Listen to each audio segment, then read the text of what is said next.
My silent wife must give a speech at the gala. I laughed, but a single word rewrites my father's will. Before we begin, tell us in the comments, what is the most courageous thing you've ever had to say? And at the end of the story, don't forget to rate it from 0 to 10. Enjoy.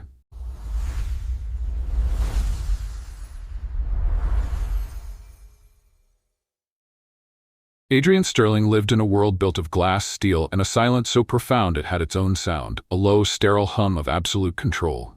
His penthouse, perched atop Sterling Tower, was less a home and more a museum of a life that had once been warm. Every object had its place. Every surface gleamed with Elena, who had been quietly studying an old photograph of a company picnic from that era, suddenly pointed to a figure in the background. "Who is this woman?" she asked. Adrian leaned in. The woman was standing next to Thomas Gilroy, her hand resting on his arm. She was smiling. "I have no idea, just another employee, I suppose." "Look at her necklace," Elena said, her voice sharp with excitement. It was a small silver key, the same key that was in her father's memory box. "That was my father's design," she whispered. "The key to their first office. He only ever made two, one for himself and one for your father. Impersonal polish, and every second of his day was a calculated entry in a ledger. 3 years ago, a car crash had stolen his first wife, Liana, and in the wreckage, Adrian had left his heart.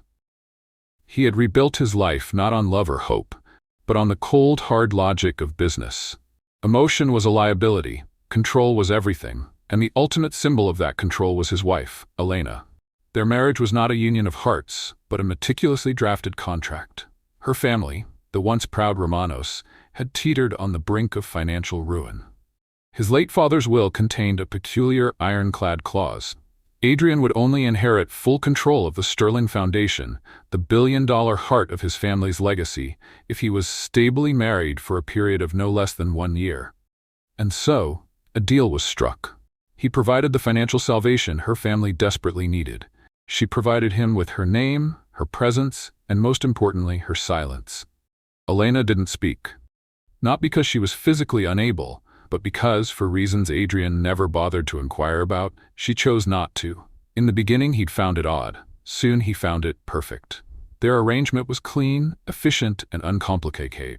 He picked up the frame, his thumb tracing Liana's smiling face. "She was like sunlight," he said, his voice quiet, distant. "Everything with her was easy, bright, uncomplicated. When she died," he took a deep, shaky breath, the memory still a raw wound.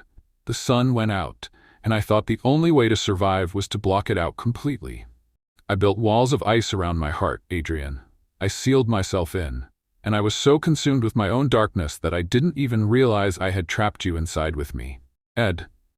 She was a beautiful, ghost-like figure who drifted through his cavernous home, a wife who made no demands, offered no opinions, and asked for nothing.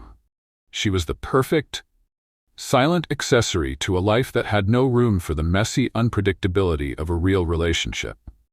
Their daily routine was a masterclass in avoidance, a silent dance choreographed to ensure their orbits never truly intersected. He would leave for the office before the sun had fully risen, long before she emerged from her separate wing of the penthouse. He would return late, the scent of his expensive cologne a fleeting announcement of his arrival. Long after she had retired for the night. They were two strangers, bound by the cold ink of a legal document, their lives brushing past each other like shadows in a hallway.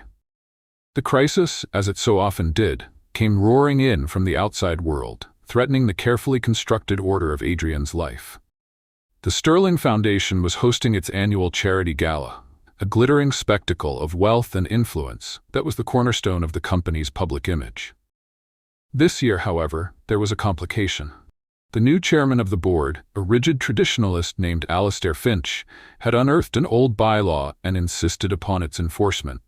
"It's tradition, Adrian," his Aunt Beatrice, a woman whose voice could curdle milk, had informed him over the phone, her tone dripping with judgment.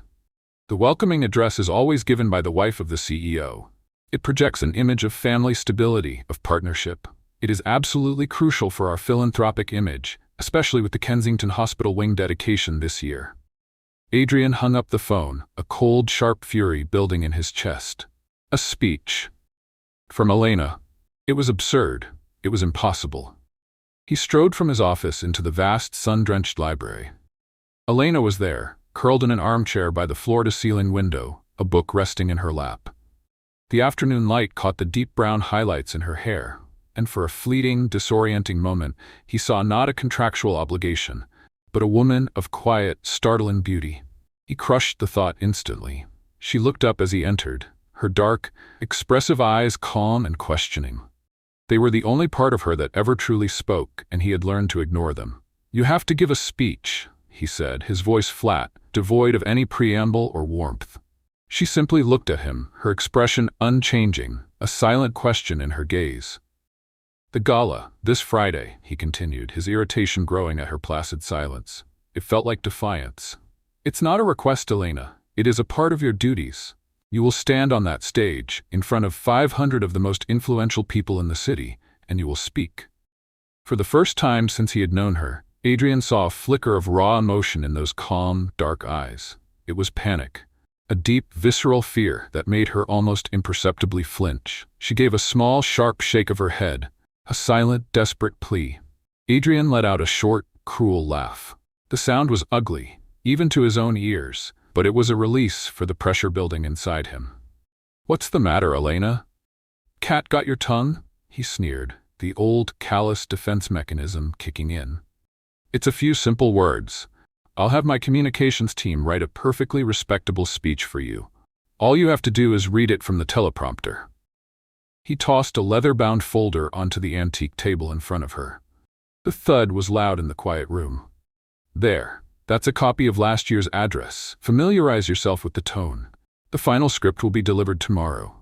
Learn it. Be there. And for God's sake," he added, his voice dropping to a low, warning tone, "do not embarrass me." He turned on his heel, ready to retreat back into the safety of his office and his work. But he paused, his eyes drawn to her hands. They were trembling, her fingers clutching the arms of the chair so tightly that her knuckles had turned white. A momentary, unfamiliar pang of something, was it guilt, pity, pricked at him. But he extinguished it with a familiar coldness. This was her duty. This was the role she had agreed to. She was a part of the contract, a beautiful, silent clause, and she would fulfill her obligations. He left her there, alone in the silent library, with a script she would never read and a silence that was about to be broken in the most spectacular, world-altering way he could have ever imagined. The days leading up to the gala were charged with a new, unspoken tension. Adrian buried himself in his work, using the familiar armor of financial reports and board meetings to shield himself from the disquieting image of Elena's trembling hands. He had a speech drafted by the best writer on his team. It was eloquent, heartfelt, and completely artificial, filled with platitudes about community and giving that Adrian himself barely believed. He had it sent to her room, assuming she would do as she was told. His stylist, a flamboyant man named Julian, also sent over a selection of designer gowns for the event. Adrian had briefly glanced at them. Sequins, silks, fabrics that shimmered with wealth. He instructed Julian to leave them in Elena's dressing room. Another command issued into the void of their silent marriage.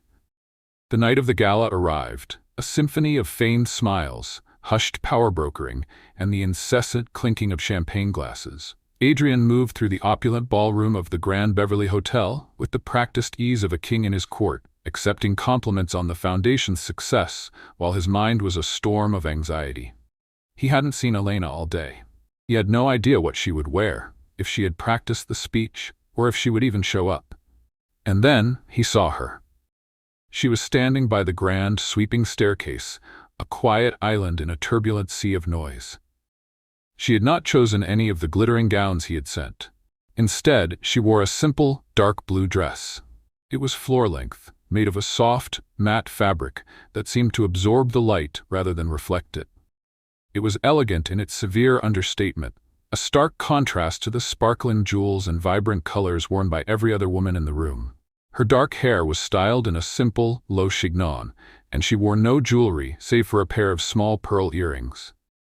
She looked beautiful, but her face was pale, her hands clasped so tightly in front of her that he could see the strain from across the room.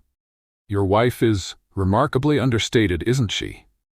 Aunt Beatrice commented, appearing at his side like a vulture sensing weakness. Her voice was a silken whisper laced with condescension. "She prefers to listen rather than shout for attention," Adrian replied curtly, a strange, unfamiliar protective instinct flaring up within him. Beatrice gave a thin, dismissive smile. "Well, let's hope she remembers how to speak tonight. Alistair Finch is watching. The future of the Kensington Hospital wing depends on this night's success." She patted his arm with a claw-like hand before gliding away to greet a senator. The appointed time came. The master of ceremonies, a man with a booming, artificial voice that grated on Adrian's nerves, stepped up to the main stage. "And now, to offer a few words of welcome and to officially open this year's Sterling Foundation Gala, please join me in a warm round of applause for Mrs. There, Elena Sterling." A polite, expectant applause filled the ballroom. Adrian watched from his front row table, a knot of dread tightening in his stomach. He expected her to freeze. He expected her to stumble and fail. A cruel, hidden part of him almost wanted her to. It would be a confirmation of his cynical worldview, that emotion was a liability, that his control was necessary. It would justify the cold, empty world he had built for himself. Elena walked towards the stage, her movements graceful but visibly stiff. She ascended the few steps and reached the podium, a small, solitary figure under the glare of the spotlights. She looked out at the sea of expectant faces, and for a fleeting, heart-stopping moment, her eyes met Adrian's across the room. He saw the raw terror in them, a silent scream for help that he had willfully ignored. She took a shaky breath. Her hands rested on the sides of the podium, but he saw she was gripping the wood, her only anchor in a terrifying ocean. She ignored the perfectly crafted speech scrolling on the teleprompter in front of her. Her voice, when it finally came, was soft, slightly hoarse from disuse, yet it carried through the suddenly silent room with a stunning, unexpected clarity. "Good evening," she began. The simple greeting was a shock in itself. For 3 years, Adrian had not heard her speak a single word. He had forgotten the sound of her voice, its low, melodic timbre. "They say a home is built of walls and beams," she continued, her gaze sweeping over the audience, her initial terror seemingly receding, replaced by a strange, quiet resolve. "A company is built of assets and ledgers." She paused, letting the simple words settle. Then her eyes found Adrian's again, and in that moment he felt as if she were speaking only to him, as if the 500 other people in the room had vanished.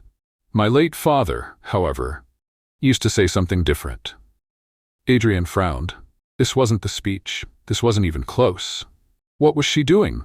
"He would say," she continued, her voice gaining a quiet strength, a resonance that captivated the entire room. "A house built on love stands forever. But a house built on secrets is just a beautiful prison." A confused murmur rippled through the crowd. The phrase was poetic, certainly, but its meaning was obscure. Adrian stared at her, a cold dread mixing with a baffling sense of something else. Pride? Fascination? He didn't know. But then, he saw him. At a table in the back of the ballroom, a place reserved for old family retainers and semi-retired counsel, sat Mr. Davenport, his father's old, loyal lawyer. Davenport, a man in his late 70s, had gone completely, deathly white. His wine glass slipped from his trembling fingers, shattering on the floor with a crash that was shockingly loud in the hushed room. He slowly, shakily rose to his feet, his eyes wide with disbelief, fixed on Elena. "My God," Davenport's voice, frail with age and shock, trembled, but it was picked up by the still live microphone on the stage, amplifying his words throughout the ballroom. She said the words. "What words, Davenport? Sit down, you're making a scene." Aunt Beatrice hissed from a nearby table, her face a mask of annoyance. But Davenport ignored her. He looked from Elena, who stood calm and composed on the stage, to Adrian, whose mind was now racing, trying to connect 1,000 disparate pieces of a puzzle he never knew existed. "The words from the codicil," Davenport exclaimed, his voice gaining strength from the sheer shock of the moment. "The final, sealed codicil to your father's will." The entire ballroom was now in a state of stunned, absolute silence. Every eye was on the old lawyer, then on Elena, then on Adrian. "What in God's name are you talking about?" Adrian demanded, his voice a low growl as he pushed his chair back and stood up. Davenport's voice shook as he explained, his gaze fixed on Elena with a look of pure, unadulterated awe. "Your father He was a romantic at heart, Adrian. He worried about you, about the coldness that took hold of you after Liana's death. He believed the Sterling Foundation, his life's work, should be led by someone with a heart, not just a brilliant mind. He added a final secret clause to his will. A test of character for the woman you would eventually marry. He took a deep, shuddering breath before delivering the final world-shattering blow. The codicil stated that if your wife, on a public occasion, and of her own free will, without being coached or prompted, spoke the old Romano-Sterling family phrase, "A house built on love stands forever, but a house built on secrets is just a beautiful prison," it would serve as definitive proof that she was a person of true character and profound insight. And upon the speaking of those words, Davenport's voice cracked with the weight of the revelation. She would immediately be granted 51% of the voting shares of the Sterling Foundation, making her the majority shareholder and the rightful chairperson of the board. The room erupted in a collective, audible gasp. A tidal wave of shock rolled through the ballroom. Adrian felt the floor drop out from under him, the air sucked from his lungs. He stared at Alina, this silent, unassuming, fragile woman he had mocked and dismissed, the woman he had treated like a decorative object. He had laughed at her. He had expected her to fail. But his silent wife had just, with a single, inexplicable sentence, silenced the entire room, rewritten his father's will, and taken his entire legacy. And the most terrifying part, he had absolutely no idea how she had done it. The silence that followed Mr. Davenport's bombshell was a living entity. It sucked the air from the grand ballroom, smothered the music, and froze 500 of the city's most powerful people in a tableau of disbelief. Adrian felt the collective stare of the room like a physical weight, 100 pairs of eyes turning from the old lawyer to Elena, and finally, to him. He was no longer the master of this universe. He was a character in a drama he didn't understand. And the script had just been violently rewritten. His vision tunneled, focusing on the woman on the stage. Elena. She stood under the spotlights, her expression unreadable.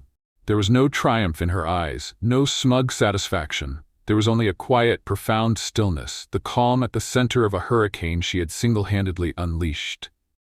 "This is an outrage." Aunt Beatrice's shrill voice finally shattered the silence. She surged to her feet, her face a mask of purple fury. "Davenport, you're senile. This is some trick. Adrian, do something." But Adrian couldn't move. His mind, usually a fortress of cold logic and swift decisions, was a chaotic whirlwind of static. The family phrase, a secret codicil, majority shareholder. The words echoed but made no sense. It was impossible. His father had been a pragmatist, a man who dealt in numbers and assets, not romantic riddles and tests of character. Mr. Davenport, however, looked resolute. "It is no trick, Beatrice. I was there when the codicil was signed and sealed. I was sworn to secrecy, bound to reveal its contents only if the conditions were met." He looked at Elena with a wonder that bordered on reverence. "And tonight, they have been." The murmur in the room grew into a roar of frantic whispers. This wasn't just a scandal. It was a corporate coup, executed with a single sentence. Adrian finally broke from his paralysis, his body moving on pure, instinctual fury. He strode towards the stage, ignoring the gasps and the flashes of phone cameras that were now openly documenting his humiliation. He didn't look at Elena. He couldn't. He walked straight to the side of the stage, where a frantic event coordinator was babbling into a headset. "Get her off the stage," Adrian snarled, his voice a low, dangerous growl. "Shut this down, now." But as he turned, he saw that Elena was already descending the steps, moving with that same infuriating, graceful calm. She didn't look at him. Her gaze was fixed forward as she walked past the gawking crowd, past his fuming aunt, and towards the exit of the ballroom. She wasn't fleeing, she was simply leaving. As if her work for the evening was done. "Elena!" he called out, the sound of her name on his lips feeling foreign and harsh. She didn't stop. She didn't even hesitate. Gritting his teeth, Adrian followed her, pushing through the throng of guests who parted for him like the Red Sea. He caught up to her in the grand, echoing lobby, grabbing her arm just as she reached for the door. "You're not going anywhere until you explain this," he hissed, his grip tight. She stopped and slowly turned to look at him. She didn't try to pull her arm away. She simply met his furious gaze with her calm, dark eyes. And for the first time, Adrian realized his anger had no effect on her. It was like shouting at a mountain. She said nothing.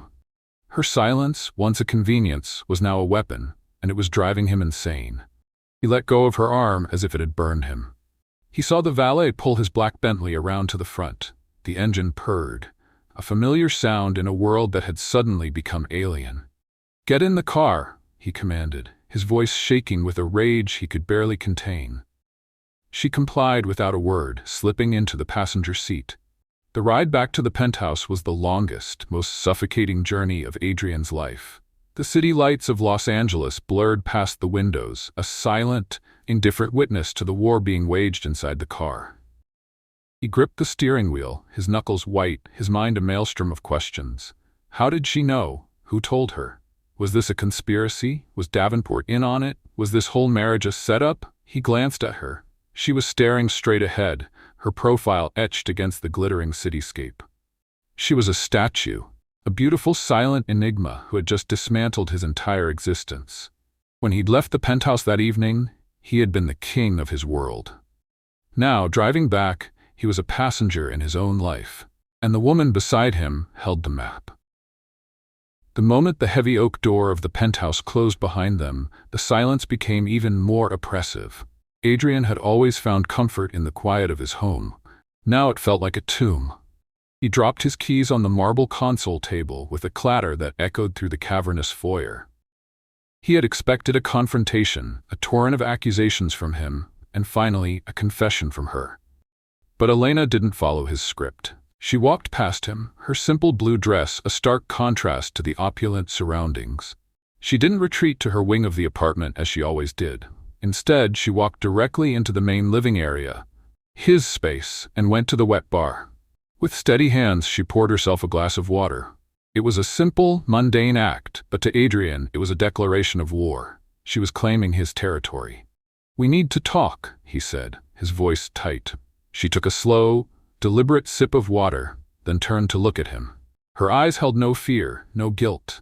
They simply held a quiet resolve. She gave a small, almost imperceptible shake of her head. Not now. The silent dismissal was more infuriating than any shouted insult. He was the one who dictated the terms, who decided when conversations happened. "Don't you dare," he began, taking a step toward her, but he stopped. The authority he had wielded his entire life felt like ash in his mouth. What was he going to do? Yell at her? Threaten her? She held 51% of his legacy. She held everything. Defeated, he turned and stalked to his office, slamming the door behind him. The sound gave him a fleeting, hollow sense of his old power. He ripped off his tuxedo jacket, threw it onto a leather chair, and paced the room like a caged animal. For hours, he replayed the night in his head. The speech, Davenport's face, the collective gasp of the crowd. His mind, trained to analyze data and find patterns, could find none. It was a perfect, inexplicable checkmate. He spent the next 2 days in a self-imposed prison. He didn't leave the penthouse. He had his meals sent to his office. He ignored the incessant buzzing of his phone, knowing it was a barrage of calls from board members, lawyers, and his hysterical aunt. Through it all, he was acutely aware of Elena's presence in the house. He would hear her soft footsteps in the hallway, the distant sound of a page turning in the library, the clink of a glass in the kitchen. She was no longer a ghost in his home. She was the warden, and her silent, calm presence was his torment. On the 3rd day, he couldn't stand it anymore. The not knowing was a poison, slowly driving him mad. He needed answers, and he would get them. He found her in the library, the same room where he had thrown the folder at her and ordered her to speak. She was sitting by the window, bathed in the soft morning light, a book open on her lap. She looked up as he entered, her expression as placid as ever. It was as if she had been waiting for him. He didn't bother with pleasantries. He walked to the center of the room and stood before her, his hands clenched at his sides. "Who are you?" he asked, his voice stripped of its anger, now raw with a desperate need to understand. Elena slowly closed her book, placing it on the small table beside her. She didn't turn around immediately, continuing to gaze out the window for a long moment. When she finally faced him, her eyes were not empty or calm. They were filled with a deep, ancient sadness that seemed to carry the weight of generations. "I am Elena Romano," she said. her voice clear and steady. "Daughter of Marco Romano." Adrian felt the name like a physical blow, a punch to the gut that knocked the wind out of him. Marco Romano. The name was a ghost, a whispered legend from his father's past. Marco had been his father's first and best friend, the co-founder of the original Sterling Company. He was a man spoken of in hushed tones, brilliant, loyal, and then, suddenly, disgraced. Accused of embezzlement, he had been cast out of the company, his name erased from its history, his family ruined. "My father and your father built this company together," Elena said, her voice unwavering as she finally stood up to face him. He was taller, broader, but in that moment she seemed to tower over him. They were like brothers. They were the ones who created that family phrase together. A secret toast they made when they closed their first major deal. It was a symbol of their unbreakable partnership. "But he betrayed my father," Adrian stammered, the official family story, the one he had been told his entire life, crumbling in his mind. "No," Elena said, her voice cutting through his confusion with the sharp edge of truth. "He was framed by your own family." She took a step closer, and for the first time he saw a flash of fire behind the sadness in her eyes. "By your Aunt Beatrice. She was jealous of my father's influence. She saw him as an obstacle to her own power within the company, so she created a scandal, forged documents, and your father, lost in his own world of ambition, chose to believe her. He cast out his best friend. He broke an unbreakable promise." Adrian stared at her, his entire world being systematically dismantled and rebuilt before his very eyes. The foundations of his life, his family's honor, his father's legacy, were cracking. How do you know all of this?"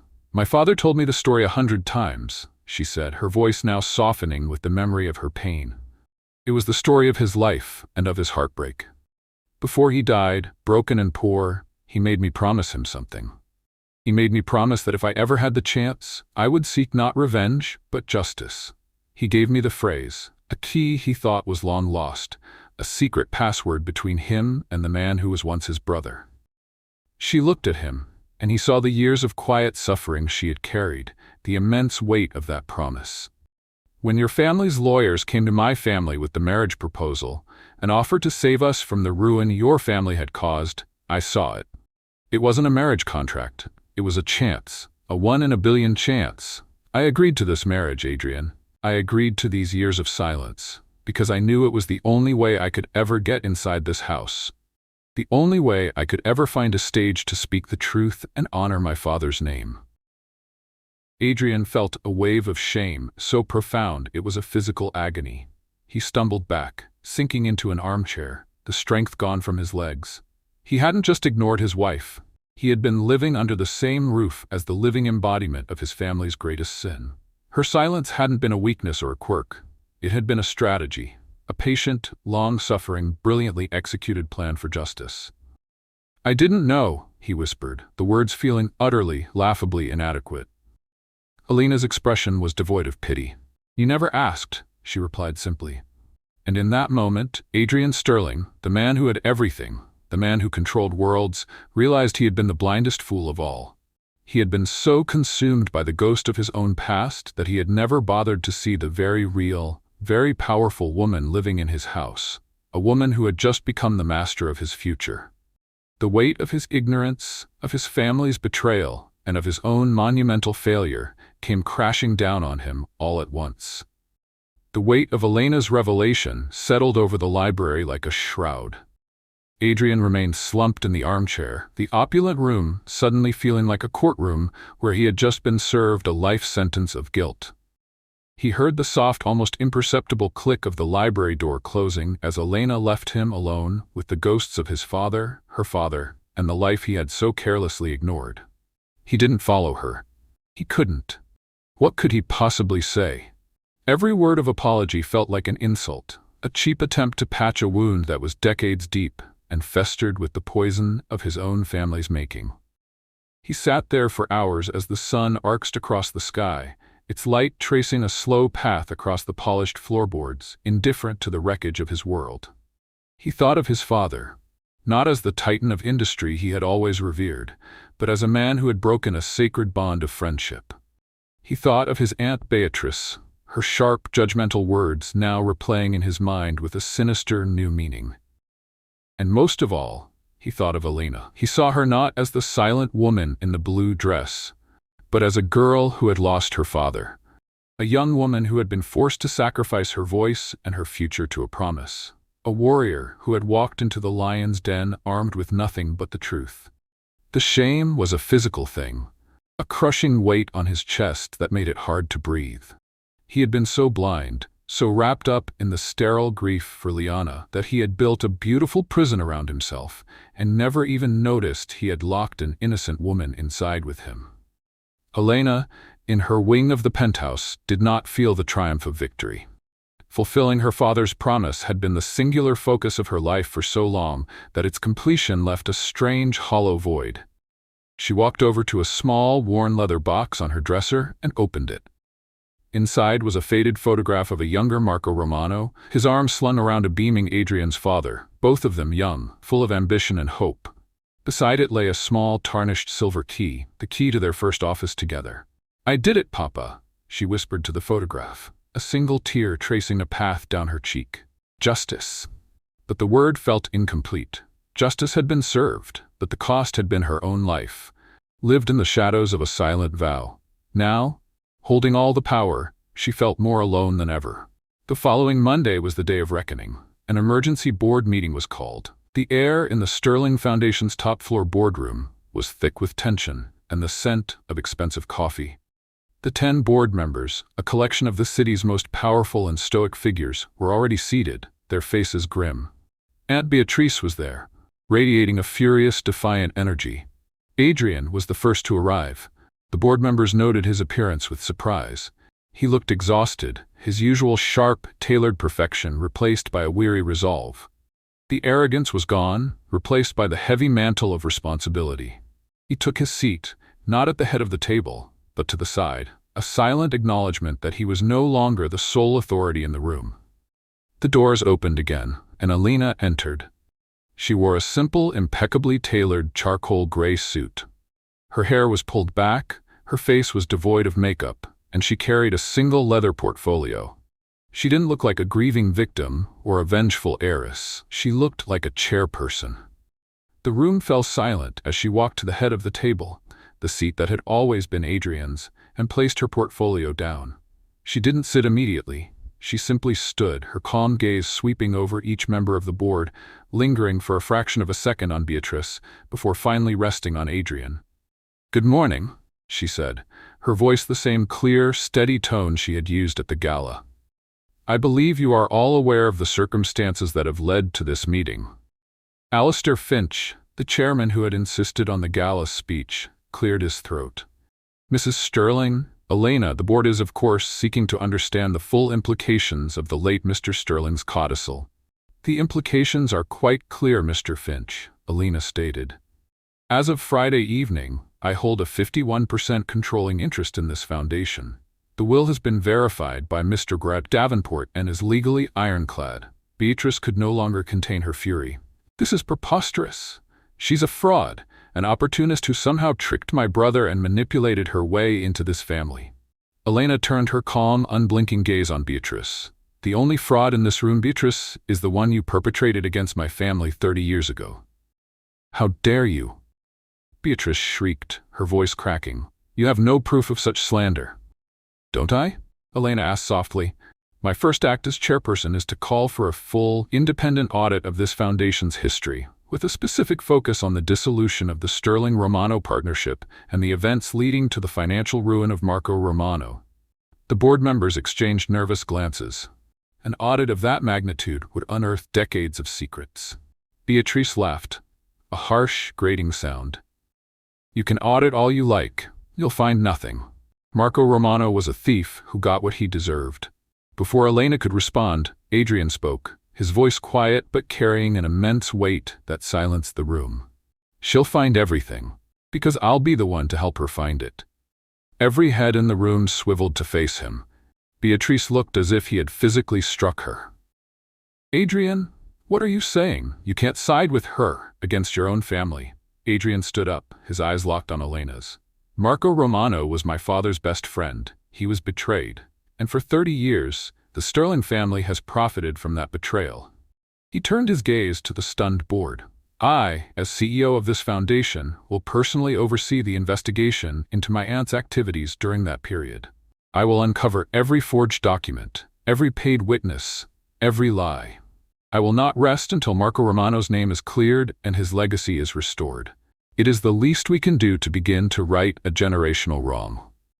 Elena stared at him, a flicker of genuine shock in her eyes. She had expected him to be cowed, to be an obstacle she would have to manage.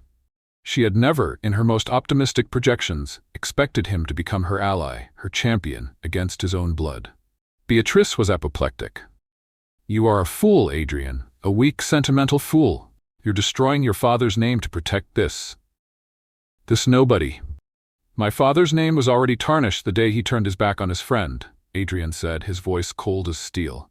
I am trying to restore its honor. He looked back at Elena, a silent question in his eyes. A plea for a chance. Elena held his gaze for a long moment, the silent communication between them more powerful than any words spoken in the room. Then, she gave a single, almost imperceptible nod. Mr. Sterling's proposal is accepted, she announced to the board. The investigation will begin immediately, under his direct supervision. He will report his findings directly to me. The new power dynamic was starkly, shockingly clear. Adrian Sterling, the formidable CEO, was now working for his silent wife, and together they were about to declare war on the dark secret at the heart of their family. The days that followed were a blur of intense, focused work. Adrian, true to his word, plunged into the past. He converted a section of the penthouse library into a war room, filling it with boxes of old files retrieved from the Foundation's archives. He worked with a relentless, almost manic energy, fueled by a potent cocktail of guilt and a newfound sense of purpose. He spent hours on the phone with Mr. Davenport, cross-referencing old legal documents, and hired a team of the best forensic accountants in the country. Their interactions were formal, almost clinically professional. He would send her daily progress reports via email. She would respond with concise, intelligent questions, pointing out inconsistencies or suggesting new avenues of investigation. Once a day, he would go to her new office, the grand corner suite that had once been his father's, to present his findings in person. We found discrepancies in the logs for the week your father was accused, he said during one such meeting, pointing to a highlighted section on a document projected onto the wall. Beatrice authorized a series of wire transfers to an unlisted account, an account we've traced back to the man who was the key witness against your father. Elena studied the screen, her expression focused. The witness claimed he was a whistleblower, acting out of conscience. His conscience was paid $500,000, Adrian confirmed grimly. She nodded, making a note. Keep digging. I want to know where that money came from and how she covered her tracks. He watched her, struck by how naturally she commanded the role. She was a brilliant strategist, her mind sharp and analytical. In another life, she would have been a formidable CEO herself. The thought brought a fresh pang of guilt for the years of talent he had let languish in silence. Beatrice, cornered and furious, did not remain idle. She knew a formal investigation would eventually unearth her crimes, so she resorted to the same weapon she had used 30 years ago: character assassination. 2 weeks after the board meeting, a scandalous article appeared on the front page of a notorious city tabloid. The headline screamed, "The Silent Seductress: How a Cunning Schemer Used a Grieving Widower to Steal the Sterling Fortune." The story was a masterpiece of malicious fiction. It painted Elena as a calculating opportunist from a disgraced family who had targeted the vulnerable, grieving Adrian Sterling. It claimed she had manipulated him into marriage, faked an emotional breakdown at the gala, and was now trying to usurp the family legacy. It even included carefully selected, out-of-context photos of them together, making Adrian look somber and controlled and Elena look cold and calculating. Adrian saw the article and felt a white-hot rage that eclipsed anything he had ever felt before. It was history repeating itself. The same lies, the same public shaming, the same attempt to destroy an innocent person's reputation.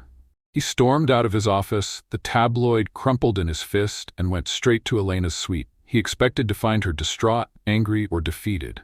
Instead, he found her sitting at her desk, calmly reading the article on her tablet, a sad, weary look on her face. "I see you've read it," he said, his voice tight. She looked up. It's her signature move. When you can't win with facts, you attack with lies. "We have to fight this," Adrian insisted. "We'll issue a statement, we'll sue them for libel. And it will turn into a public spectacle," Elena interrupted, her voice tired but firm. "It will be my word against hers. The world loves a story about a gold digger. We should focus on the investigation, not the noise." "No," Adrian said, his decision hardening in that moment. "The noise is the weapon she's using, and this time, she won't get away with it." He looked at her, his eyes blazing with a protective fire. "She did this to your father. I will not let her do it to you." Without another word, he turned and left her office. Elena watched him go, a new, complex emotion stirring within her. It was one thing for him to seek justice for a long-dead man. It was another thing entirely for him to fight for her. That afternoon, Adrian Sterling did something he had never done in his life. He called a press conference. He didn't send his PR team. He didn't issue a written statement. He stood alone, in front of a bank of cameras and reporters, in the lobby of Sterling Tower. "Good afternoon," he began, his voice steady and clear, broadcast live across every major news network. "I am here today to address the recent, baseless allegations made against my wife, Elena Sterling. They are lies, fabricated by a desperate person to distract from their own crimes." He paused, letting the weight of his words sink in. "But I am not here just to defend my wife. I am here to confess the truth. The truth is, 30 years ago, my family committed a grave injustice against the Romano family. My father's partner and best friend, Marco Romano, was falsely accused and professionally destroyed. My wife, Elena, is his daughter." A wave of shocked gasps and frantic typing swept through the press corps. "For years," Adrian continued, his voice thick with an emotion he no longer tried to hide, "my wife has carried the burden of this injustice in silence. The events at the Gala were not a scheme. They were an act of profound courage, an effort to bring a long-buried truth to light. I, in my ignorance and arrogance, was blind to it. I failed to see the extraordinary woman I had married." He looked directly into the main camera, as if speaking to the entire world, but his words were meant for an audience of one. "The shame of this story is not Elena's. It is mine. It is my family's. And I will spend the rest of my life working to earn her forgiveness and to restore the honor of the Romano name." In her office, Elena watched the broadcast on her large monitor, her hands pressed against her mouth. She was stunned. This was more than a defense. It was a public confession, a sacrifice of his own pride, his own family's carefully polished image, all for the sake of the truth. But as the press conference ended and the screen filled with the chaotic images of reporters shouting questions, Elena slowly lowered her hands. The sadness in her eyes was still there, but now, for the first time, it was joined by a fragile, tentative glimmer of something else, something that felt dangerously close to hope. The press conference ended in a maelstrom of shouting reporters and flashing cameras, but Adrian saw none of it. He walked away from the podium, his public confession still hanging in the air like smoke, and moved through the chaotic lobby with a singular focus. He didn't speak to his PR team, who were frantically trying to manage the fallout. He didn't answer the urgent call from his father's old lawyer, Mr. Davenport. He got into his car and drove, the city of Los Angeles a blur outside his window. He had just detonated a bomb in the center of his own life, and the only thing that mattered was the reaction of one person. When he arrived back at the penthouse, the silence was different. It wasn't the cold, sterile quiet of two strangers coexisting. It was a weighted, expectant silence, humming with unspoken electricity. He found her in the library, standing in front of the large monitor, which was still frozen on the final image of his press conference. His face, strained and determined, broadcast to the world. She didn't turn around as he entered. He could see her reflection in the dark screen, her expression unreadable. He had laid his family's sins bare, sacrificed his pride, and publicly declared his shame, all for her. He had done what his father never could. He had chosen truth over image, but he had no idea if it was enough. "You didn't have to do that," she said, her voice soft, directed at his reflection in the screen. It was the first time she had initiated a conversation with him that wasn't a direct response to a demand. Yes, Adrian replied, his voice rough with an emotion he couldn't name. I did. She finally turned to face him. The deep, ancient sadness in her eyes was still there. He knew a single speech couldn't erase a lifetime of pain. But it was now mingled with something else. A profound, searching curiosity. Why? Because she was doing it to you all over again, he said, taking a hesitant step into the room. The same lies, the same public humiliation she used to destroy your father. I couldn't stand by and watch that happen. Not again. It was my fight, Adrian. It became my fight the moment I married you, he countered, the words surprising him with their vehemence. It became my fight the moment I realized the truth. I was complicit in the silence for 3 years. That ends now. They stood there, in the quiet, book-lined room, the space between them charged with the weight of 30 years of history and 3 years of their own shared, empty silence. Thank you, she said at last. The 2 words were barely a whisper, but to Adrian they were a thunderclap. It wasn't forgiveness, not yet, but it was an opening. A crack in the fortress of her pain through which a sliver of light could pass. The fallout from Adrian's confession was swift and brutal. The Sterling Foundation was in an uproar. The stock of their public-facing entities took a hit. The board was in chaos, torn between damage control and the shocking reality of Beatrice's betrayal. Beatrice herself, however, was not one to go down without a fight. Publicly shamed, she immediately went on the offensive. Her lawyers issued a statement calling Adrian's press conference the desperate, emotional ramblings of a man under undue influence, still grieving the loss of his first wife. She painted him as unstable and portrayed Elena as a master manipulator who had preyed on his weakness. Beatrice couldn't win on the facts of the 30-year-old case, so she attacked the credibility of her accusers. She's trying to bog us down in a legal swamp, Adrian explained to Elena 2 days later. They were in the library, which had now officially become their war room. Boxes of documents were stacked on tables, and a large whiteboard was covered in a complex web of names, dates, and arrows tracing the flow of money. She's filed a motion to have me declared temporarily unfit to serve as CEO, citing emotional instability. She's demanding a psychological evaluation. Elena, who was poring over a thick financial ledger from 1993, didn't look up. It's a stalling tactic. She knows the audit will expose her.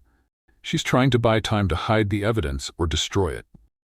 My lawyers say it could tie us up in court for months, Adrian said, a familiar frustration creeping into his voice. Then we don't fight her in court, Elena said, finally lifting her gaze from the ledger. She stood and walked to the whiteboard, picking up a red marker. We fight her here. The proof isn't in your mental state, Adrian. It's in the numbers. It always has been. And so began their strange, intense partnership. They fell into a rhythm, working side by side, often late into the night. The vast penthouse, once a symbol of their separation, now became the headquarters of their shared mission. The formal barriers between them began to dissolve, eroded by proximity and a common goal. He started to see the small things he'd been blind to for years. He learned that she drank her tea with a single slice of lemon, no sugar. He noticed the way she would bite her lower lip when she was deep in concentration, a small furrow forming between her brows. He discovered she had a dry, subtle wit that would emerge in the late hours when they were both exhausted. A quiet comment that would make him laugh unexpectedly. One night, around 2 a.m., he found her asleep in an armchair. Her head pillowed on a thick legal volume, a pen still clutched in her hand. The harsh light from the desk lamp cast sharp shadows on her face, highlighting the wariness she tried so hard to hide. He stood there for a long moment, just watching her. A powerful, protective urge washed over him, so intense it was almost painful. He quietly walked to his office, retrieved a soft cashmere blanket, and gently draped it over her. She stirred slightly, a soft murmur escaping her lips, but didn't wake. He returned to his desk, the image of her sleeping face burned into his mind, and found he could no longer focus on the numbers. Elena, too, was seeing a new Adrian. This was not the cold, arrogant CEO who had commanded her to speak.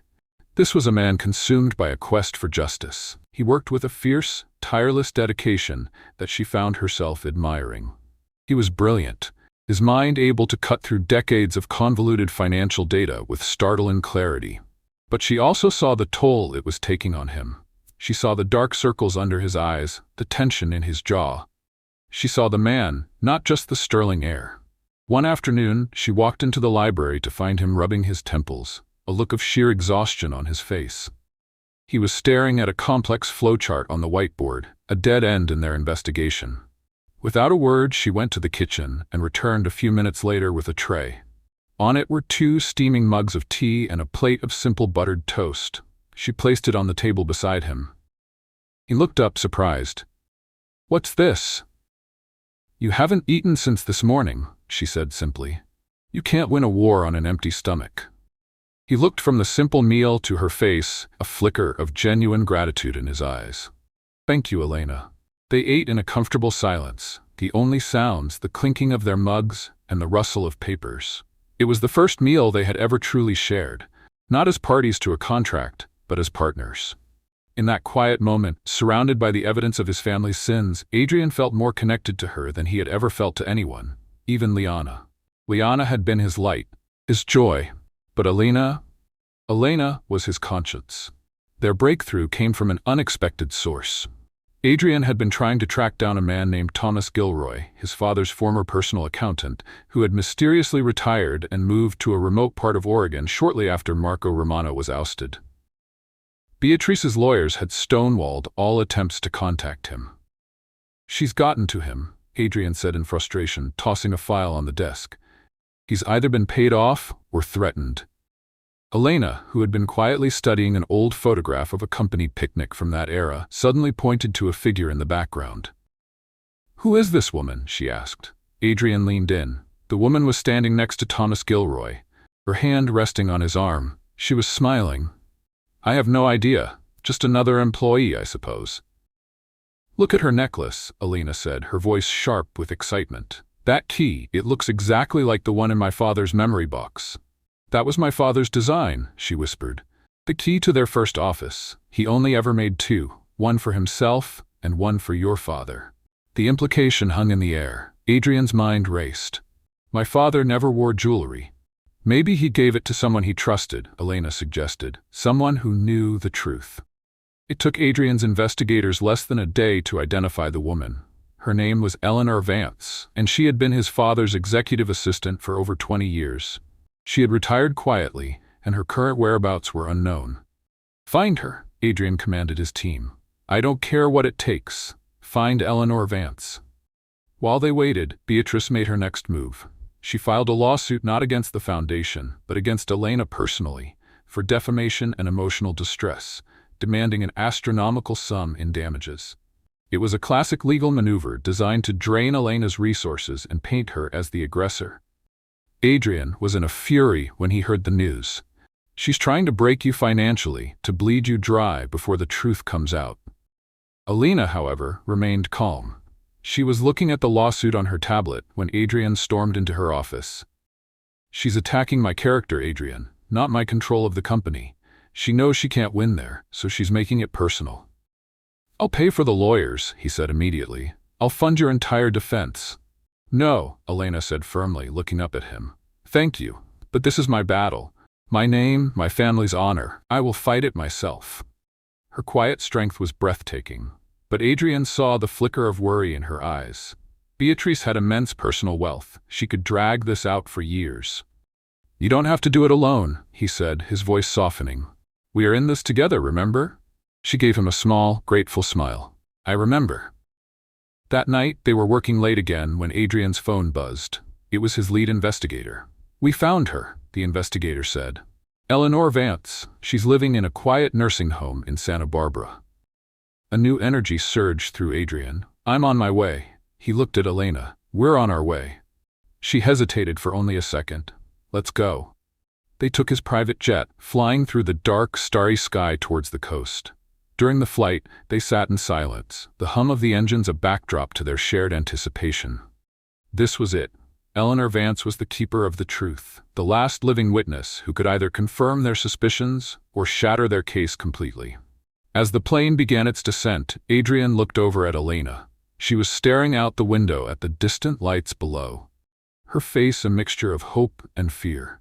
He felt an overwhelming urge to reach out, to take her hand, to tell her that whatever happened, they would face it together. But he didn't. The habit of a lifetime, of keeping a professional and emotional distance, was hard to break. The final walls between them hadn't yet fallen. But as they prepared to meet the woman who held the key to their past, Adrian knew, with a certainty that settled deep in his bones, that they were about to crumble.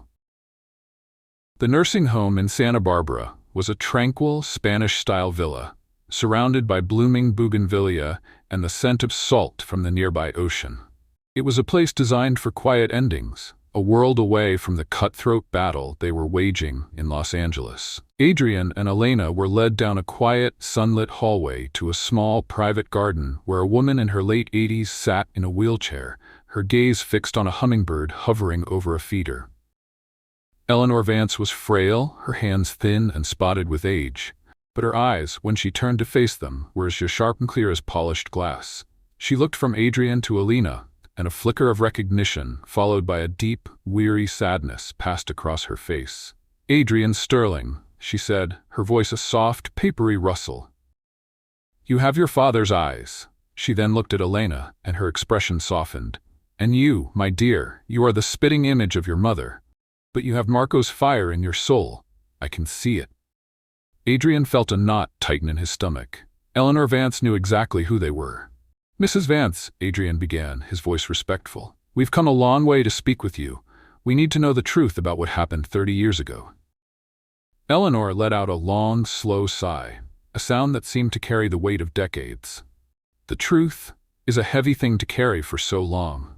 She looked down at her hands, at the simple silver necklace she wore. Dangling from it was a small, tarnished key. "Robert gave this to me," she said, touching the key with a trembling finger. "He said Marco would have wanted someone who knew the truth to keep it safe. He made me promise never to speak of it unless a great injustice was being done in his name." "An injustice is being done, Mrs. Vance," Elena said, her voice quiet but firm. "Beatrice Sterling is trying to destroy my family's name all over again." Eleanor closed her eyes for a moment, and when she opened them, they were wet with unshed tears. Beatrice, she was always ambitious, poisonously so. The old woman took a deep, shaky breath and began to tell the story. Her words painted a vivid, heartbreaking picture. She spoke of the deep, brotherly bond between Robert Sterling and Marco Romano, of their shared dreams and late nights building the company from nothing. She described Beatrice's growing jealousy, the subtle ways she began to poison Robert's mind against his partner, planting seeds of doubt and suspicion. And then she described the final act of betrayal. "I was there, in the outer office, the night it all happened," Eleanor said, her voice barely a whisper. Beatrice came to Robert with a folder. She claimed she had irrefutable proof that Marco was siphoning funds into a personal account. Robert was devastated. He trusted his sister. "But the proof was forged," Adrian stated, the pieces clicking into place. "Completely," Eleanor confirmed. "Beatrice was a master at manipulating documents. I knew it was a lie. I tried to tell your father, to show him the real ledgers, but he wouldn't listen. Beatrice had already convinced him that I was infatuated with Marco, that I was trying to protect him. Robert was so blinded by the betrayal he thought had happened, he couldn't see the real one happening right in front of him." She looked at Adrian, her eyes full of a deep, sorrowful pity. "Your father made a terrible mistake, a mistake he regretted for the rest of his life. But his pride was a fortress. He could never bring himself to admit he was wrong, to go to Marco and ask for forgiveness. So he let an innocent man be destroyed," Elena said, the pain of her father's fate raw in her voice.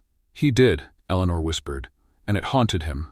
He gave me this key and made me promise that if Beatrice ever used her power to commit another great injustice, I would use the truth as a shield. He knew, deep down, what she was capable of." She looked from Adrian to Elena. "It seems that day has finally come. Will you testify, Mrs. Vance?" Adrian asked, his voice urgent. "Your testimony could end all of this." Eleanor looked out at the garden, at the peaceful, sun-drenched flowers. "I am old, Adrian. I have lived with this silence for a long time." She turned back to them, and a new, steely resolve entered her eyes. "But your father asked me to protect the truth, and Marco Romano was a good man." "Yes, For him and for his daughter, I will speak. The flight back to Los Angeles was different. The heavy anticipation had been replaced by a quiet, determined certainty. They had the truth. They had their witness. Beatrice's web of lies was about to be torn apart. As they sat in the quiet cabin of the jet, Adrian finally broke the silence that had settled between them. My father, he knew he was wrong, and he did nothing. The disillusionment in his voice was profound. Elena looked at him, and for the first time she saw not just the CEO, not just her partner in justice, but a man grappling with the shattered image of his own father. She felt a wave of empathy so strong it surprised her. She reached across the small space between their seats and for the first time initiated physical contact. She placed her hand gently on his. "People make mistakes, Adrian," she said softly. "Even good people. Sometimes fear and pride are stronger than conscience." He looked down at her hand resting on his, then up at her face. Her touch was a small, simple gesture, but it felt monumental. It was an act of grace, of understanding when he deserved only her condemnation. "How can you be so forgiving?" he asked, his voice thick with emotion. "After everything my family did to yours?" "Because," she said, her thumb gently stroking the back of his hand, "my father taught me that holding on to hatred is like drinking poison and expecting the other person to die. He wouldn't have wanted me to live a life fueled by vengeance. He wanted justice, not retribution." In that moment, looking at her, Adrian felt the last of his carefully constructed walls crumble into dust. He had spent 3 years mourning a woman who had represented light and uncomplicated joy. But the woman sitting before him, this woman of quiet strength, profound grace, and a capacity for forgiveness that humbled him to his core, he realized he was falling in love with her. It was a different kind of love from what he had felt for Liana. It wasn't easy or light. It was deep, complex, and forged in the crucible of shared pain and a mutual quest for truth. It was a love that felt real. He turned his hand over, his fingers intertwining with hers. "Elena," he began, but he didn't know how to finish. He didn't know the words to express the tectonic shift that was happening inside him. She simply squeezed his hand, a silent acknowledgement that she understood. The words could wait. For now, this was enough. Armed with Eleanor Vance's sworn affidavit, Adrian's legal team moved with lightning speed. They filed a motion to dismiss Beatrice's defamation lawsuit and simultaneously presented the new evidence to the Sterling Foundation's board. The effect was seismic. Eleanor's testimony, combined with the forensic accounting reports Adrian had compiled, created an irrefutable case. It detailed Beatrice's systematic fraud, her manipulation of Robert Sterling, and the malicious campaign that had led to the ruin of Marco Romano. Faced with undeniable proof and the threat of criminal charges, Beatrice's support on the board evaporated overnight. The final confrontation took place not in a courtroom, but in the same boardroom where Elena had claimed her power. Beatrice was there, no longer the imperious matriarch, but a cornered, haggard woman, her face a mask of bitter defeat. Elena, as chairperson, presided over the meeting with a quiet, unwavering dignity. She did not gloat. She did not raise her voice. She simply laid out the facts, one damning piece of evidence after another. When she finished, there was a long, heavy silence. Beatrice stared at her, her eyes burning with a hatred that was almost pure. "You?" Beatrice spat, her voice a venomous whisper. "You and your pathetic, sentimental father. You've ruined everything." "You ruined everything, Beatrice," Adrian said, speaking for the first time, his voice cold and final. "You did it 30 years ago when you betrayed a good man, and you did it again when you tried to destroy an innocent woman. This family's legacy will no longer be built on your secrets and lies." By a unanimous vote, the board stripped Beatrice of all her titles, her shares, and her position within the Sterling family empire. She was cast out, just as she had cast out Marco Romano decades before. As she was escorted from the room by security, a disgraced and broken woman, she shot one last venomous look at Elena. It was a look that promised a long and bitter exile. After the board members had filed out, their faces a mixture of shock and relief, Adrian and Elena were left alone in the vast, silent room. The war was over. Justice, after 30 long years, had been served. "It's done," Adrian said, the words feeling strangely hollow. The mission that had consumed him for weeks was complete. Yes, Alina said, looking out the large window at the city below. My father can finally rest in peace. A new, unfamiliar silence settled between them.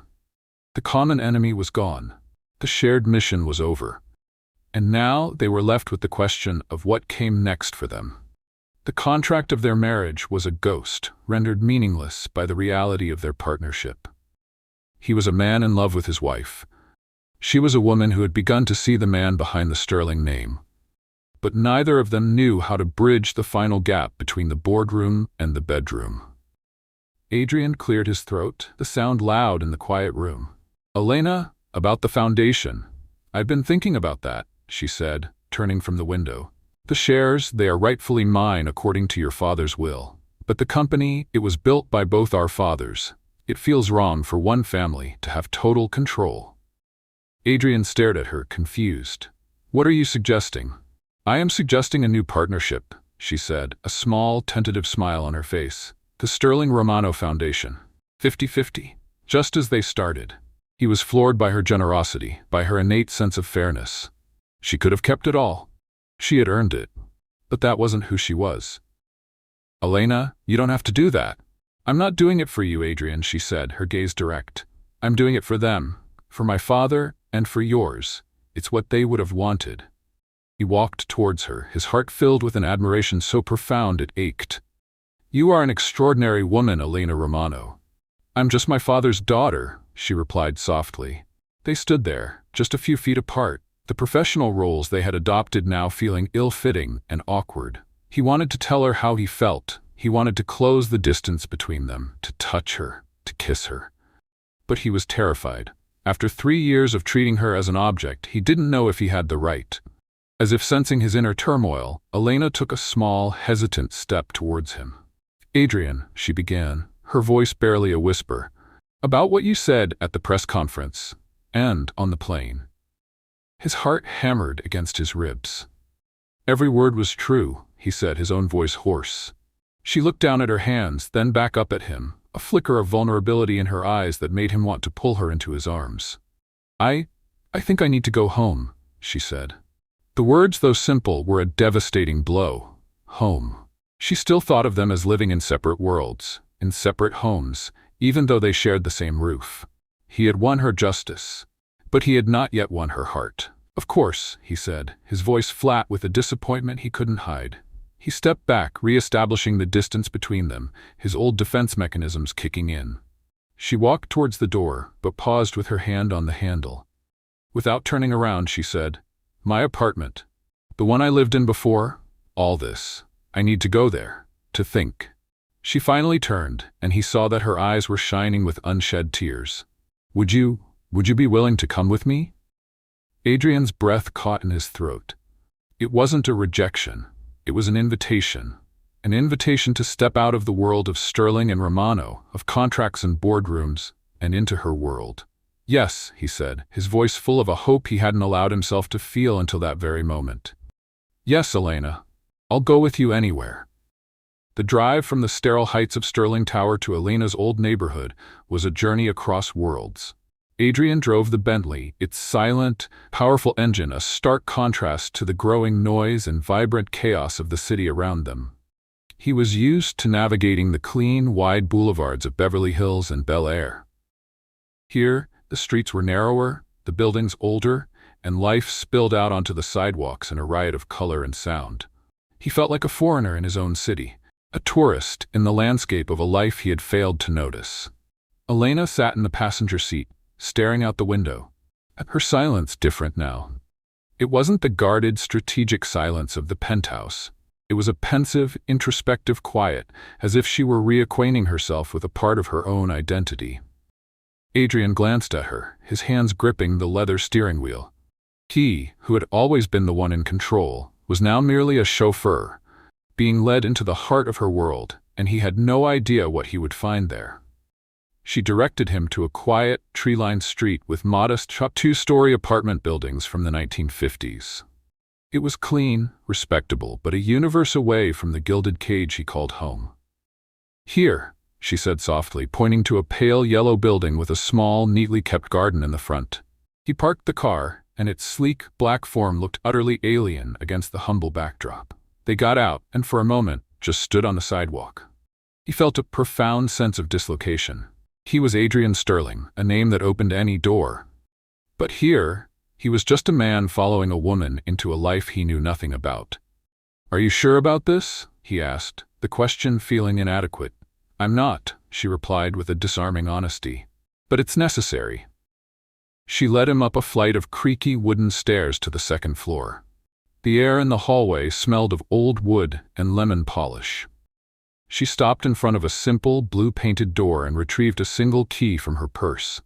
The lock turned with a familiar click, and she pushed the door open.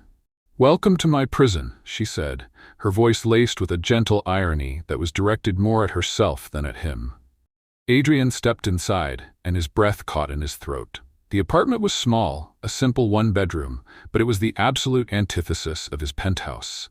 It was a space that was intensely, unapologetically alive. The walls were lined not with expensive art, but with overflowing bookshelves, their spines a chaotic tapestry of colors.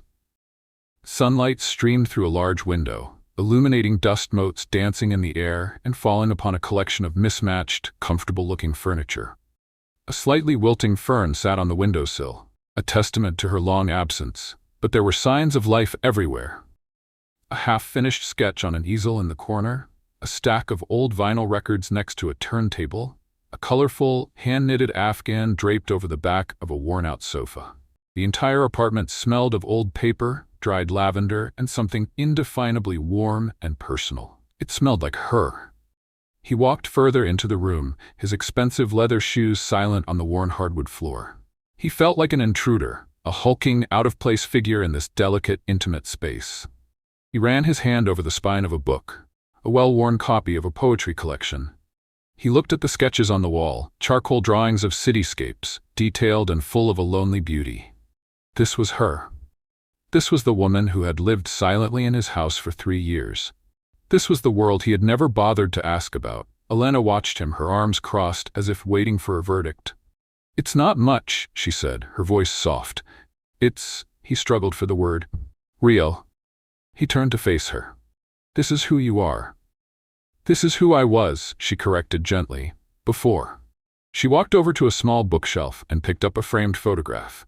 It was of her and her father, both of them laughing, their faces bright with a joy that felt like a relic from another era.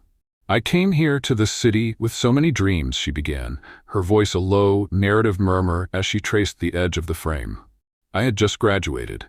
I had a job lined up at an art gallery. I wanted to paint. I wanted to build a life." She placed the photo back on the shelf, her back to him. "And then, my father died, and your family came with their offer, a lifeline that was also an anchor." She turned to face him, her eyes shining with unshed tears. "You asked me why I was silent, Adrian. At first it was a strategy, part of the promise I made to my father.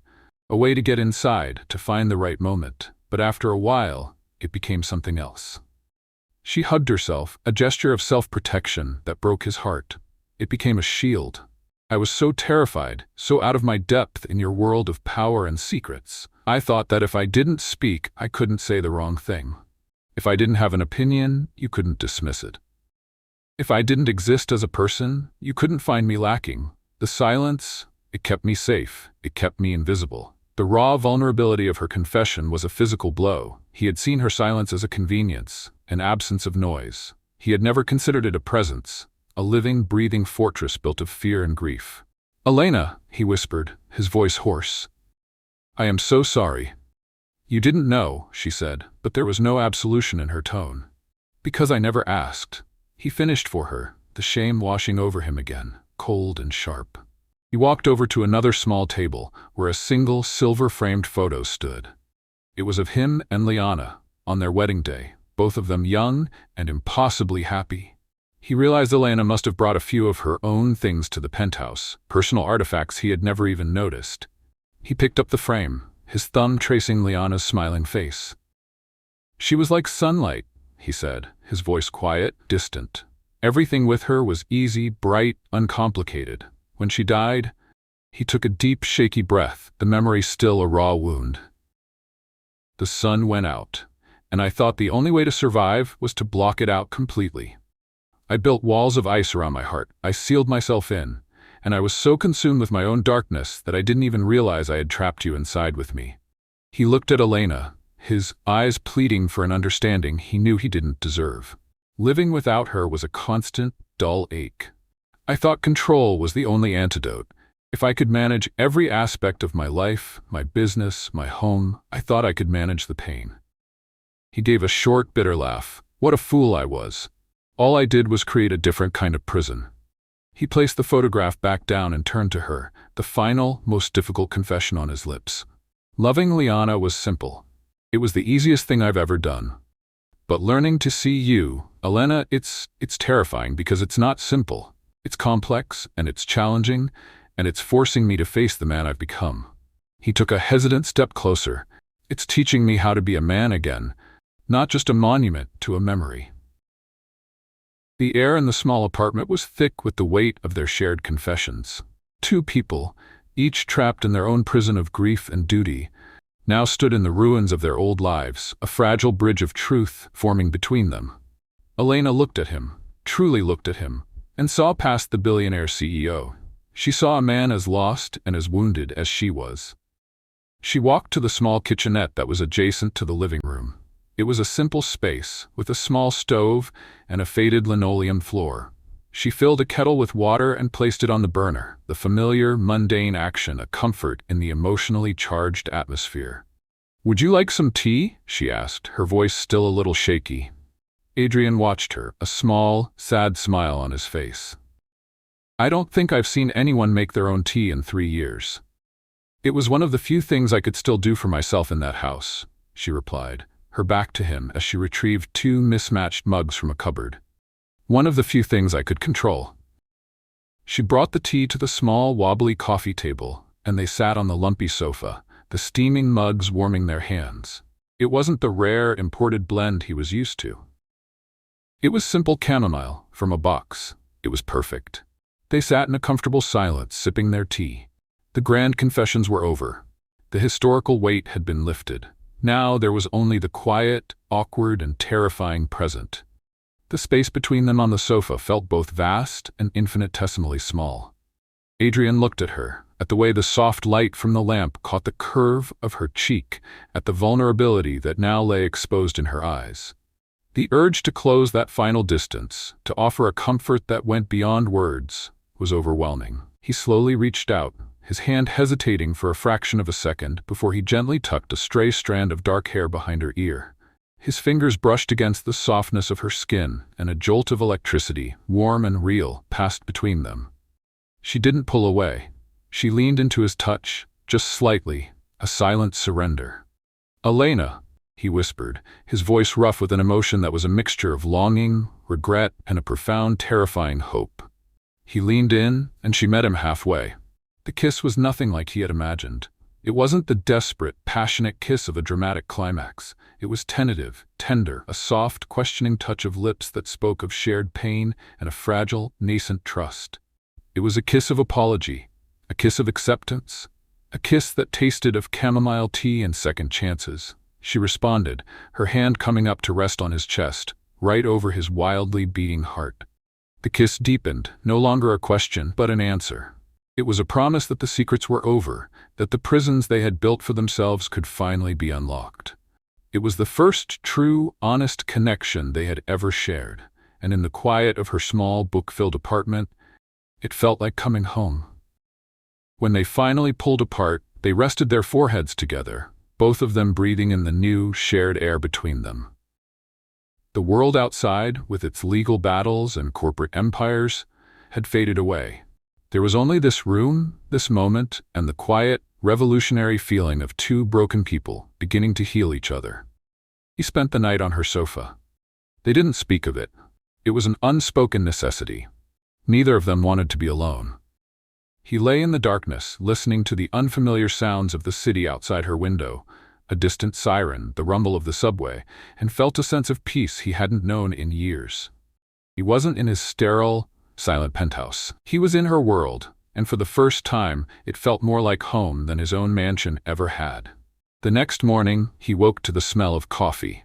He sat up, the hand-knitted afghan falling from his shoulders, and saw her in the kitchen. She was wearing old jeans and a faded t-shirt, her hair tied in a messy knot, and she was the most beautiful thing he had ever seen. She looked over and gave him a small, shy smile. "Good morning." "Morning," he replied, his voice still thick with sleep. She handed him a mug of coffee.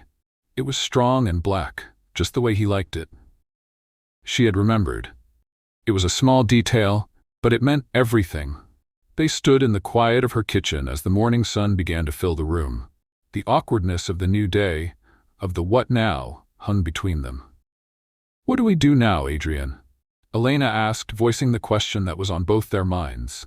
He looked around the small apartment, at the books, the sketches, the life she had hidden from him. Then he looked at her, at the woman who had brought truth and feeling back into his sterile world. His decision was clear, absolute. "We go home," he said, his voice firm with a new kind of conviction. "Together. And we start over, for real this time." He expected hesitation, more questions. Instead, she just nodded, a look of profound relief on her face. "Okay." He helped her pack a small box of her most important things. The photograph of her father, her favorite books, the tarnished silver key. It wasn't a moving out, it was a moving in, a merging of two worlds, finally, on terms of truth and love. As they walked down the creaky stairs and out into the bright morning, leaving the blue door of her old life behind them, Adrian took her hand. This time it felt not like a duty or a claim, but like a promise. A promise of a new foundation, ready to be built. Returning to the penthouse was a surreal experience. The moment they stepped through the grand double doors, the familiar, imposing silence of the place felt different. It was no longer the cold, sterile silence of avoidance, but a blank canvas, waiting to be filled with something new. Adrian looked at the vast marble-floored foyer, at the soaring ceilings and minimalist art, and saw it for what it was, a beautiful, empty stage. Elena stood beside him, holding the small box of her belongings. She looked around the space that had been her gilded cage for 3 years, her expression a complex mixture of trepidation and resolve. This was a house of secrets, and now she was returning not as a silent prisoner, but as its rightful mistress, ready to transform it into a home. The first change was immediate and unspoken. That evening, Elena did not retreat to her separate wing. She moved her things, her books, her sketches, the photograph of her father, into the main living area. Adrian watched as she placed the faded photo of Marco Romano on the mantelpiece, right next to the silver-framed picture of him and Liana. The two images, representing their separate pasts of joy and pain, now stood side by side, a silent testament to the new, blended reality they were attempting to build. Their first few days were a delicate, awkward dance of discovery. They were like newlyweds, but with the heavy baggage of a 3-year history of neglect. They learned the small, intimate details of each other's lives that a real married couple would have known for years. He learned that she was an early riser, that she liked to read in the pre-dawn quiet, a habit from a life where peace was a rare commodity.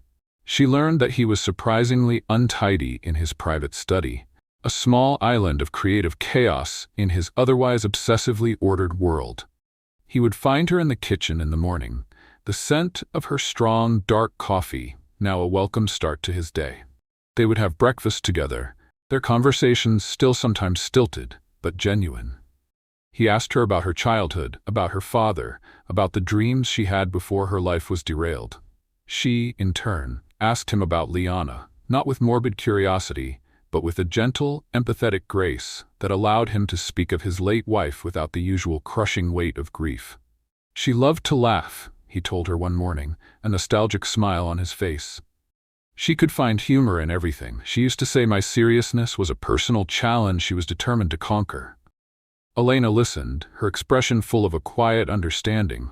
She sounds like she was a wonderful person. She was, he agreed. And for the first time, he spoke of Liana, not as a saintly ghost whose memory he had to protect, but as a real woman he had loved and lost. Elena's presence didn't diminish Liana's memory. It simply made space for it, acknowledging his past as a part of the man he was today. Their nights were no longer spent in separate wings. They now shared the master suite, a space that had been Adrian's solitary domain for years. The first few nights were filled with a chaste, respectful distance, a silent acknowledgement that their physical intimacy, born of a moment of raw confession, needed to be rebuilt on a foundation of trust and affection. He would lie awake, acutely aware of her presence beside him, of the soft sound of her breathing, and feel a profound sense of peace. The true test of their new partnership, however, lay beyond the walls of the penthouse. The legal and corporate battle was far from over. Beatrice, though publicly disgraced, was a cornered animal, and she fought with a vicious, desperate tenacity. Her lawyers employed every dirty trick in the book, filing endless motions, demanding depositions, and leaking misleading information to the press, trying to drag the case out and paint Adrian and Elena as unstable and vindictive. "She's trying to create a narrative of a family feud," Adrian explained during one of their late-night strategy sessions in the library. "She wants to make this about personal animosity to distract the board and the public from the financial crimes." Elena, who was marking up a legal brief with a red pen, looked up. "Then we don't play her game. We stick to the facts. The money trail is the one thing she can't spin." They became a formidable team. His knowledge of the corporate world and its intricate power structures, combined with her sharp, analytical mind and her deep, personal understanding of the case, made them an unstoppable force. The library, once Adrian's solitary retreat, became their shared sanctuary, a place where they worked together, their minds in sync. It was during one of these intense work sessions that the final wall between them truly came down. They had been working for 12 hours straight, fueled by coffee and a shared determination. They had just uncovered a crucial piece of evidence, a hidden offshore account that Beatrice had used to funnel the money she had stolen from Marco Romano. It was the smoking gun. "We've got her," Adrian said, a look of grim triumph on his face as he stared at the computer screen. Elena leaned over his shoulder to look, her hair brushing against his cheek. The faint scent of lavender from her shampoo filled his senses, a soft, intimate distraction from the cold, hard numbers on the screen. He was acutely aware of her closeness, of the warmth of her body next to his. "She thought she had hidden it perfectly," Elena murmured, her focus entirely on the data. "But she got sloppy here.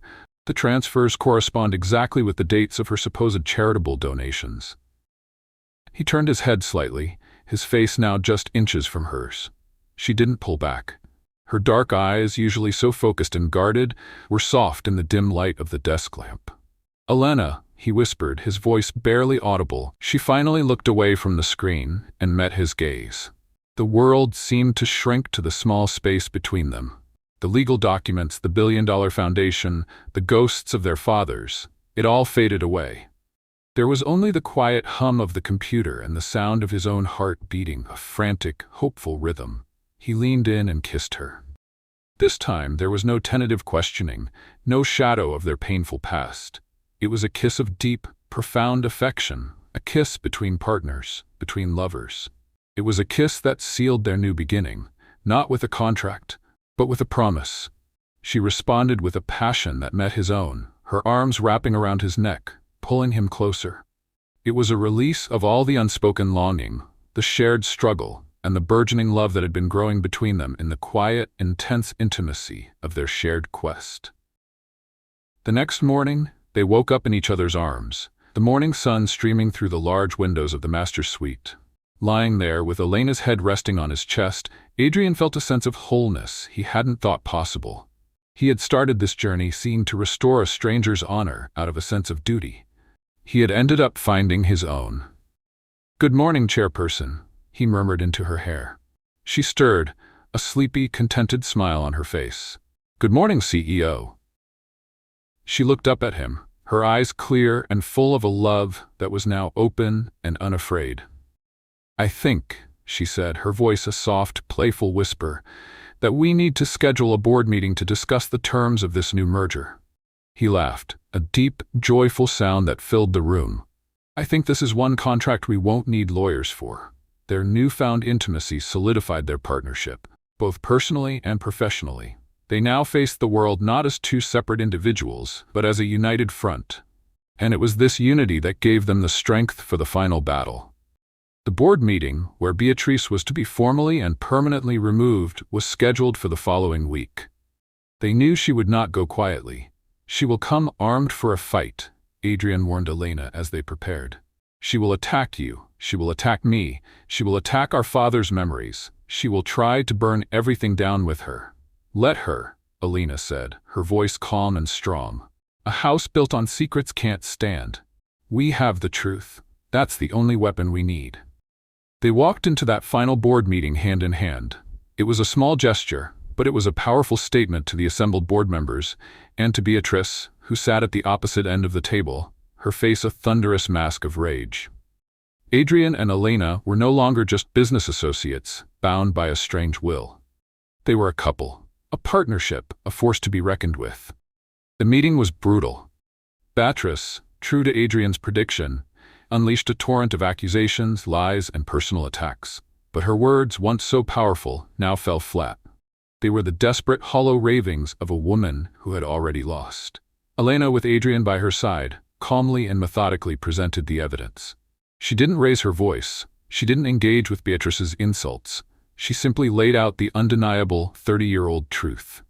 The vote was a formality. Beatrice was removed, her name stripped from the foundation she had helped corrupt. As she stormed out of the room for the last time, a disgraced and defeated figure, a quiet, profound peace settled over the boardroom. The ghosts of the past had finally been laid to rest. After the meeting, Adrian and Elena stood alone in the empty room, the afternoon sun casting long shadows across the polished table. The war was over. They had won. Adrian turned to her, his heart full of a love and admiration that was almost overwhelming. "It's finally over," he said. "No," Elena replied, a beautiful, radiant smile on her face as she took his hand. "It's just beginning." Their real life began that day. They spent the next few months not just running a foundation, but building a home. The penthouse, once a cold and silent museum, was transformed.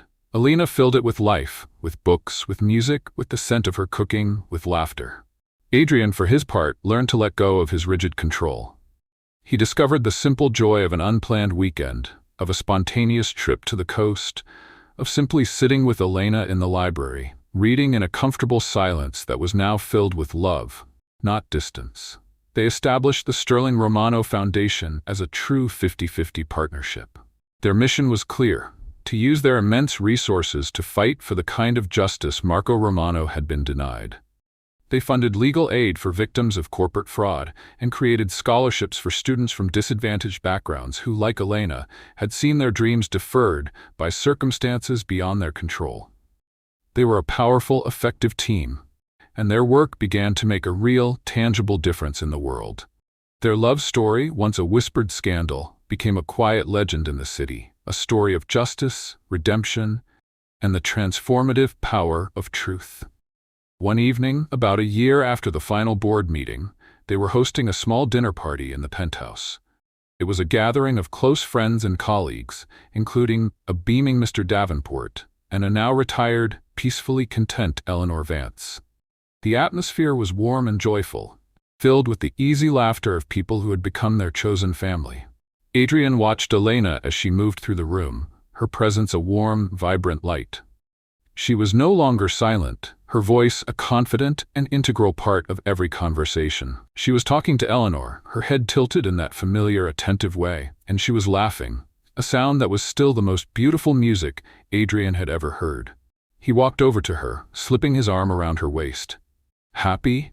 he whispered in her ear. She turned, her dark eyes shining with a love that was now as steady and as constant as the stars outside their window. "More than I ever thought possible," she replied, leaning her head on his shoulder. Later that night, after their guests had left, they stood on the grand balcony, looking out at the glittering tapestry of the city below. The air was cool, and Adrian pulled her closer, wrapping her in the warmth of his embrace. "Do you remember what my father used to say?" Elena asked, her voice a soft murmur against his chest. "A house built on love stands forever," he replied, the words now a sacred part of their own story. She looked up at him, a gentle, teasing smile on her face. "But what about a house built on secrets?" He smiled down at her, his heart so full he thought it might burst. "A beautiful prison," he whispered before leaning down to kiss her. "But I think we've finally served our time." And as they stood there wrapped in each other's arms, they knew they had done more than just right an old wrong. They had taken the broken pieces of their family's pasts and built something new, something stronger, something true. They had built a home. The years that followed were not a fairy tale ending, but something far more real and profound. A life being built, day by day, on a foundation of hard-won truth. The Sterling Romano Foundation, under their joint leadership, became a beacon of philanthropic innovation. They didn't just write checks, they invested in people, creating systemic change that resonated far beyond the boardrooms of Los Angeles. Adrian, once a man who measured success in quarterly earnings, now found a deeper satisfaction in the quarterly reports from their scholarship recipients. The penthouse, once Adrian's fortress of solitude, was now undeniably their shared home. Alina's artistic touch had softened its sharp modern edges. Her charcoal sketches now hung on the walls, vibrant and full of life, replacing the cold, abstract pieces he had once favored.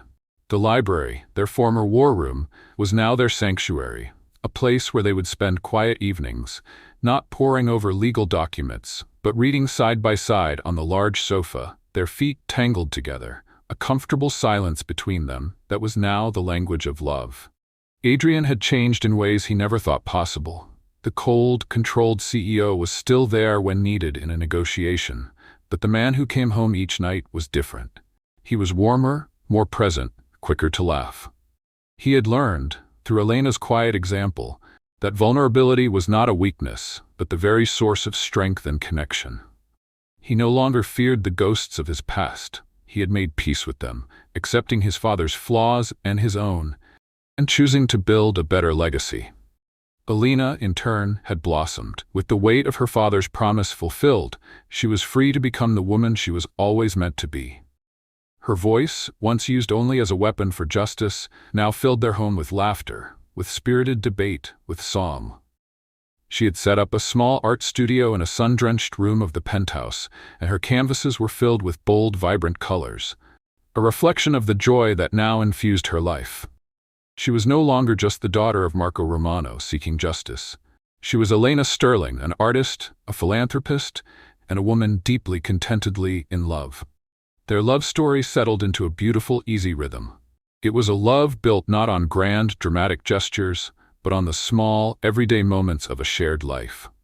It was in the way he would bring her a cup of tea with a single slice of lemon, just the way she liked it when she was lost in her painting. It was in the way she would gently place a hand on his shoulder when she saw the familiar tension in his jaw after a difficult day at work. It was a partnership of equals, a quiet, steady dance of mutual support and profound affection. About 2 years after their final victory against Beatrice, they were walking hand in hand along the beach in Malibu, a place that had become their weekend refuge. The sun was a fiery orange orb, sinking into the Pacific, painting the sky in breathtaking hues. "It's beautiful," Elena said, her head resting on his shoulder as they watched the waves roll in. "Not as beautiful as you," Adrian replied, the words coming easily, naturally now. He turned to her, his expression turning serious. "Elena, there's something I've been wanting to ask you." She looked up at him, a playful, knowing smile on her face. "Is this another proposal for a corporate merger, Mr. Sterling?" He chuckled, taking both of her hands in his. "Of a sort. A merger of a more permanent and far more important kind." He took a deep breath, the sound mingling with the gentle roar of the ocean. "When we first married, it was a contract, a means to an end. It was a union of names, not of hearts." He looked into her eyes, his own full of a love that was deep and unwavering. "I want to do it again, properly this time. Not in a cold, sterile office with lawyers, but here with the sky and the sea as our witnesses. I want to ask you, Elena Romano, if you will do me the profound honor of renewing our vows, of marrying me again, not because of a will or a duty, but because you are the love of my life." Tears streamed down Elena's face, catching the last golden rays of the setting sun. She had never imagined a moment like this, a moment of pure, unadulterated joy, free from the shadows of the past. "Yes," she whispered, her voice choked with happy tears. "Yes, Adrian, 1,000 times, yes." He pulled a small velvet box from his pocket, It didn't contain a massive, ostentatious diamond. Inside, nestled on a bed of silk, were two simple, elegant platinum bands intertwined. "For our new beginning," he said, slipping one onto her finger, right next to the simple gold band fro. Adrian and Elena stood on the stage together, a true picture of a power couple, bound by love and a shared purpose. As the applause for the award winner subsided, Adrian tapped the microphone. "Before we conclude the official program," he said, a wide, genuine smile on his face, "my wife and I have one final, very special announcement to make." He looked at Elena, his eyes full of a love so profound it seemed to light up the entire room. She placed a hand on her stomach, a gesture that was both subtle and unmistakable.